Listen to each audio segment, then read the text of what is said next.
diversity for massage therapists. So in this segment, we're going to talk about creating a safe space. Because really, when we're thinking about cultural diversity, that's really the most important concept of, as massage therapists, what we need to do for our clients in meeting them where they are and identifying where they are. So let's talk about the safe space. Tell me a little bit about this, Amelia. What would you consider as a safe space, or how to go about approaching creating that safe space? From a broad point of view, a safe space is a private space first, when we're getting to this level, but a space where the client feels able to relax, feels that they can trust their therapist, that they feel understood and heard. But mostly it's kind of an envelope that we as therapists are creating for our clients that allows them to sink in and sort of set life aside and feel comfortable. Right. And it is informed by our ethical understandings and our understandings of cultural diversity and all sorts of other things. But the safe space is the kind of underlying Understood. energy we want to create for people. So that can mean a variety of things. It could be a Muslim woman who doesn't want to disrobe much more than what she's allowed to by her religion, or that her male partner has to be in the room while she's being massaged. Or it could be somebody who's African American who has braids in their hair and respecting the fact that they don't want their head being touched because of it. You know, those types of things. I would say that those instances are a bit more common that most therapists deal with. But I think that in terms of today's world, that I'd like to really talk a little bit about the genderqueer safe space a little bit, just because we really haven't had a lot of discussion about it. There's not a lot of documentation on it, so to speak. It's a relatively new area of which we need to consider from a cultural diversity and ethical perspective. Absolutely. So could you enlighten us on that? Absolutely. We are living in a world where there are a great many people who are finally feeling safe enough in the world and supported enough to actually present as they are. So that means anything from people who, as I do, I present as a cisgendered woman. That means that my gender expression matches how I was assigned at birth. That means that I feel like a woman and I look like a woman. There are plenty of people who they have not felt like their gender matched, and those people who choose to make a change are trans. They've transitioned to something else. So a trans woman is someone who has transitioned to be a woman and generally presents to the world as a woman. A trans man is someone who now presents as a man to the world. One thing that's really important to talk about within that structure is to talk about the fact that what is involved with that transition, whether it is medications, whether it is surgery, the anatomy of all of that is nobody's business. It is not something that one asks about. It is not something one talks about. Those details are for that person and only that person to disclose if they want to. Right. However, in most massage situations, there really is not a lot of that actually needs to be disclosed.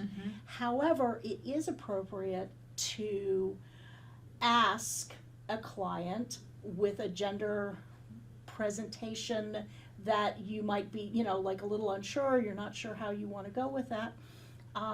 What is appropriate, what's not appropriate, what wants to be, what they would like work on, what they wouldn't like work on.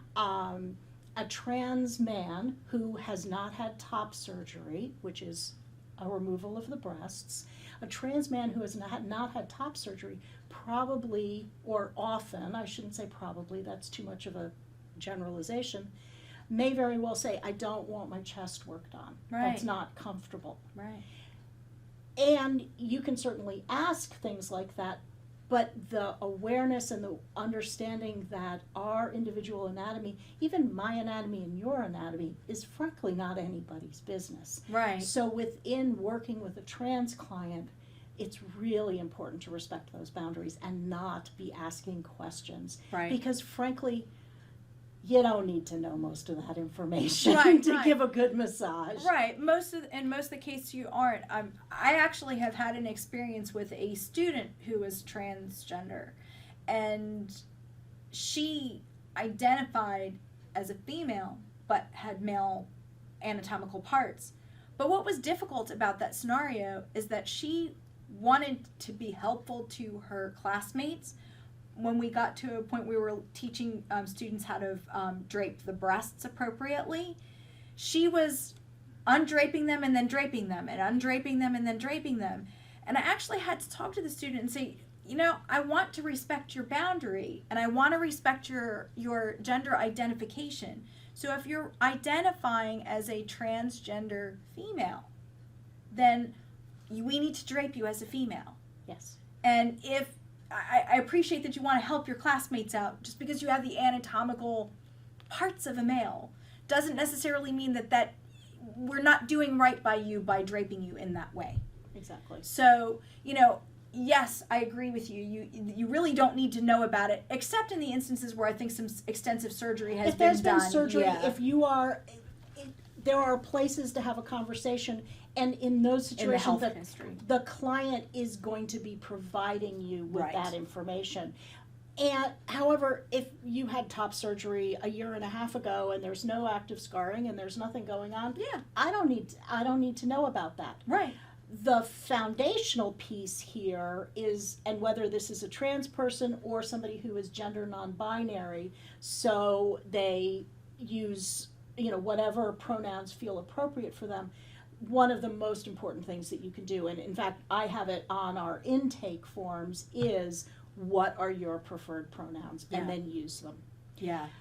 Pronouns are how I introduce myself as Amelia. I use she and her as a pronoun. I know Robin uses she and her as a pronoun. They and them is a very common pronoun for non-binary people. And learning to use those pronouns and getting comfortable with it may take a little practice. However, it is really important. Yeah. The most important thing about learning somebody's pronouns, and I have people in my life who have alternative pronouns that are specific to them, the most important thing about pronouns is you will make a mistake. And then you just say, whoops, sorry, she, or whoops, sorry, they. You correct yourself and you move on. It isn't a time to make it all, oh my God, this is so hard, I don't know how to do it, blah, blah. No. Leave yourself out of it, correct yourself, move on. That is a respectful thing to do with pronouns. And pronouns seem like such a little thing, but recognizing someone as they present to the world, using the right words, is incredibly important. Oh, yeah, absolutely. And We should be using it on things like our client health history forms like you're Mhm. doing in your practice. I know we've started transitioning that here at the student clinic here at CCBC. Yeah, and we actually do that even just for students, that as instructors we ask, what are your pronouns and how to use them. And you're right, I kind of liken making the mistake with the pronouns is just like mispronouncing somebody's last name. We all make mistakes in pronunciation. You just, ask appropriately and say, oh, sorry, didn't mean to make that a mistake, and move on. So I agree. I think that's the best way to handle it because I think it just allows that person to be comfortable with themselves and with you. absolutely. So, and the fact that you acknowledge the fact what their gender is, Yeah.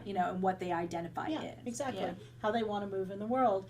And the other piece where we get into this is with names. Yeah. There are certain places where someone may not have yet been able to update their identification where identification is required. That is generally not the case within the world that we work in, unless you're within an insurance setting.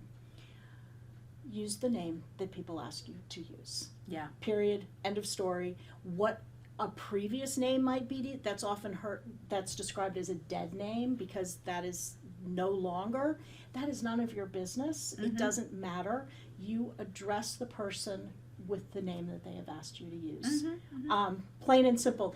And when I say it, it seems obvious and simple, but because this is very new to a lot of people and it's unfamiliar, having taught this class many times, I know how this bumps into people's stuff.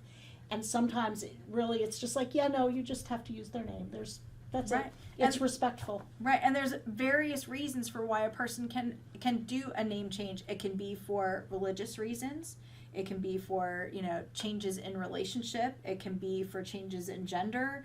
I mean, it can be for a number of different reasons. So there's no point to dwell on it because, generally speaking, there's usually a journey in making that change. So why dwell on that? That only makes that client much more uncomfortable. Yeah. So you might as well just go ahead and just go with what they're asking of you. It just makes perfect common sense. Yep, exactly. It's plain and simple. It's not actually that.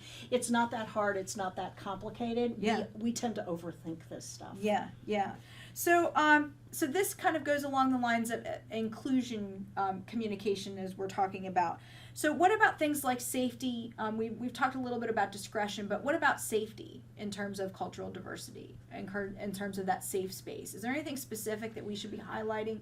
I think we've covered most of it. Mhm. I think overall the important thing is to be willing to learn, be willing to ask questions gently and appropriately, and so that you can find out about your individual client. Mhm. You brought up, working with a Muslim woman.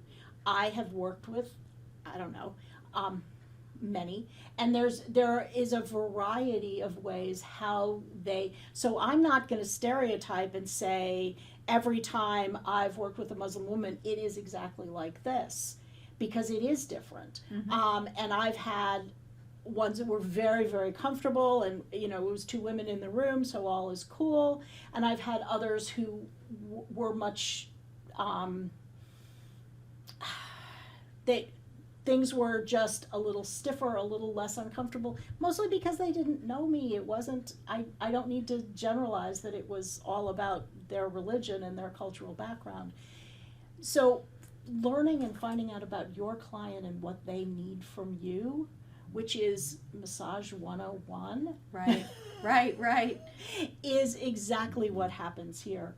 And if you find you don't understand, if you find that you're curious, you want to know more, that's what Google and the library are for. Mm-hmm. It's your client will give you some information for them, but if you realize that you don't know enough and you need to know more about this population or this group or why this client doesn't like that, that's your cue to go do more research, not ask your client to tell you everything. Right, exactly. So, well, this has been a very interesting topic. So thank you very much for sharing your You're insight, welcome. Amelia. We really appreciate it. I just want to make sure that that you're aware of all of the different resources that are listed within this course. So we will provide all different types of links, as well as resources of things that can help you sort of delve into cultural diversity terminology. There will be a terminology list there, as well as some good reading information that will help you to take your quiz at the end of the course, which you will need to do in order to receive the full contact hour credit for completing this course. So we thank you very much for choosing CCBC Continuing Education for your massage therapy education, and we hope to see you soon. Thank you.